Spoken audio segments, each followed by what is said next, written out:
Jesus was talking to his disciples and telling them that he has to go and be crucified. He's going to die. His disciples were like, no. And I believe it was specifically John who said, no, Master, I can't allow you to do that. And he said, get behind me, Satan. Not that he thought John was Satan, not that he thought that John was being used by Satan, but Satan can use the smallest little door to push doubt into your mind. And if you don't have the right people in your corner that are going to see the sacrifices that you have to make and push you to make those sacrifices, and they have to see the vision that you have, that God has given you, and push you to succession of that vision, then they're not supposed to be in your corner.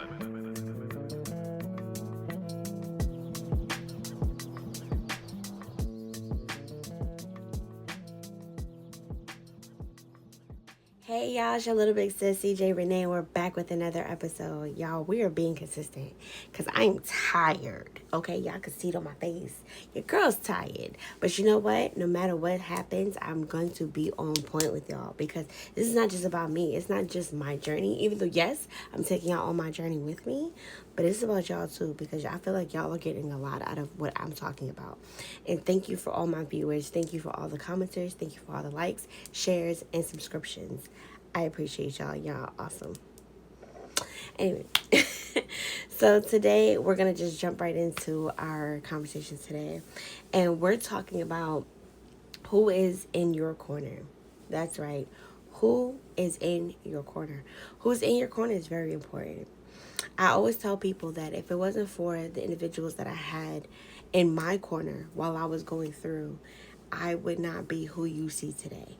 I wouldn't be the well-rounded, grown woman with hair slayed and laid, about to hit 32. Yes, you heard that, 32 on April 30th. I wouldn't be that girl. I wouldn't be that. That wouldn't be me. That wouldn't be my story. That wouldn't be my life. I've been through sexual abuse, many sorts. I also was raped. That goes right under sexual abuse. I have been abused physically by my ex-fiance. I was also financially abused, where I had a situation where someone was willing to take money from me for whatever reason. And because I was just being nice and loving and kind, I just kept giving it and they just kept taking it until I didn't have no more. And when I said no, that's when it got even more physical, right? I dealt with all of these different levels of abuse, all these different levels of trauma. Anything that anyone goes through, doesn't matter what it is, anything that anyone goes through that when another person hears it, they say, why would someone do something like that to you? Why would that even be a thing? Right? When people go through things like that, it's really, really hard to bounce back from those things sometimes. It's very difficult to say, you know what? I'm going to be all right. It's hard. People say it, but like to actually be all right and to follow through with being okay is very difficult. That's why having the right people in your corner is very, very important. Let's talk about who you don't want in your corner first before I get into who you do want in your corner. Who you don't want in your corner is people that are willing to be like, when you're telling them what's going on with you, and they're like, oh, I'm so sorry that happened. Oh my God. Or the people, when you tell them what's going on with you, they're like, that couldn't be me. It couldn't be me, Doc. Let me tell you right now, that wouldn't be me. That no ma'am, no ham, no Sam, Chicken and Pam. Let me tell you right now, that wouldn't be me. We don't need those people in your corner either. I don't know what you call those type of people, but they're not builders. They're not going to push you to success. They're not going to get you through your healing, and they're not going to get you on the other side to thriving. Those are not them. They are not those. No. Who you need in your corner, first of all, if you know anyone who's willing to pray for you, when you call them and say, I need prayer, that's who you keep in your corner. I don't care if they're not family. I don't care if they're not a friend. I don't care who this person is. If you can get on the phone with them and be like, I need you to pray for me, or if you could send a text and you be like, I need you to pray for me, and they do it, that's who you keep in your corner. And here's why I say that. Prayer for someone else is very, very, very deep. It's very spiritual, right? Not just the praying factor of it all, but because this person is willing to sacrifice, to go before God, to stand in the middle. That's called intercession. When they are praying, they're literally taking on your energy, your problem, and they're going before God and asking God, pleading your case to God on your behalf, right? That is no joke. That's next level love. I don't care who that person is to you. They love you. They care about you. They want your well-being to be successful. They want you to be in a place where you're doing good and you're at a better place in life. That's what they want for you. That's why they're going before God for you. Otherwise, they wouldn't be doing it. Let's be real. It takes a lot of energy out of a person to go fervently pray before God for somebody else. Ain't got nothing to do with me. I don't need to pray for you. But that person's doing it. They care about you. They love you. They're concerned with your well-being. Take heed to that. That's someone you want in your corner. Second person you want in your corner is somebody who's going to pour into you spiritually. Those spiritual nuggets, whether it be a scripture, whether it be a YouTube video of someone preaching, whether it be getting on the phone with you and talking to you about God, whether it be sending you new gospel songs, whatever the case may be, that person that's pouring into you spiritual food, that person is who you need to keep in your corner, because they're giving you what you need as a foundation to build off of. Because there's going to be days where you're not going to be able to call somebody and say, hey, I'm going through this. I need you to pray for me. Or be able to go through, call somebody and be like, hey, I had this idea. What do you think? Because we have ideas, we have dreams, we have visions that God has installed in us. We have gifts that God has given us. And in order to curate them properly according to what God has for us so that we can financially gain off of those things, we have to be able to go to God. God has to be in our corner. We have to have God in our corner. Yes, you heard me. That's right. You have to have God in your corner, because God is going to give you those visions in the middle of the night. He's going to give you the plan. You're like, I don't know where this money's going to come from. He's going to set it up. He's going to have you literally walking through open doors, because if God wants it, he's going to make it happen. You have to have God in your corner. Next thing, you have to have people who are willing to push you. People who are not going to be like, oh, you had a long day. I understand. Go ahead, get some rest. Relax yourself. I understand. That work will wait. That work will be there later. Mm-mm.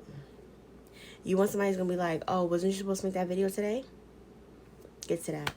You want somebody that's going to call you and be like, hey, did you finish that paper? Because it was due soon. And I know you were struggling. Did you finish that paper? No? You about to go out. Nah, stay home, finish that paper. You need somebody who's going to push you, because sometimes our mind is wired to be lazy. Sometimes it's so much easier to be like, nah, I ain't doing that today, Doc. I do it all the time, honey. Matter of fact, I literally waited all day to get this done. I mean, granted, I was doing other things, but I didn't really want to ask God what he has for me to talk to you guys about. I didn't really want to think about it today. I was really just tired, frustrated, just finished getting my hair done. I didn't want to really do anything. I'm going to be honest with y'all. But the Spirit of the Lord sat on me, I want to say about 10:30, and was like, you need to remember you're being consistent.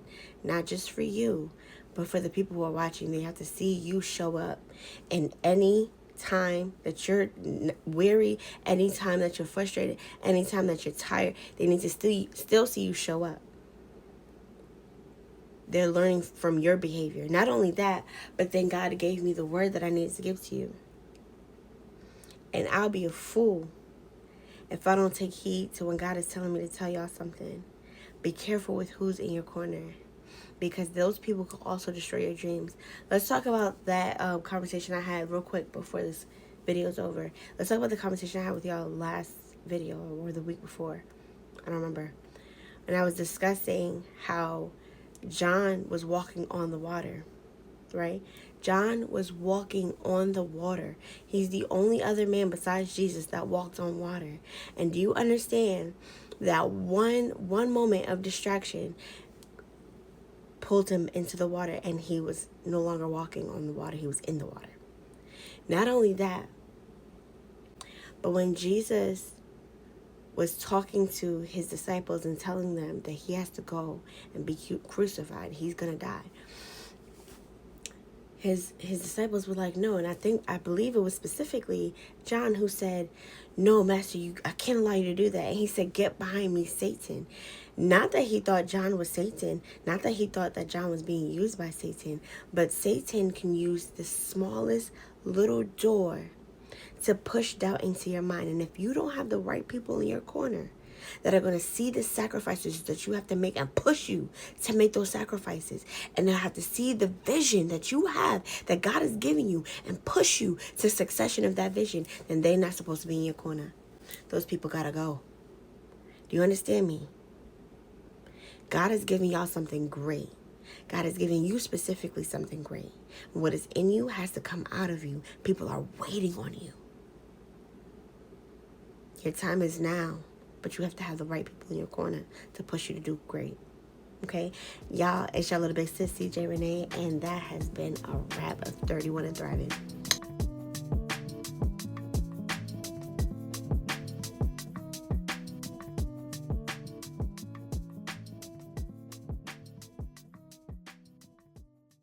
To ensure you don't miss an episode of 31 and Thriving, go ahead and hit that subscribe button. And don't forget to share.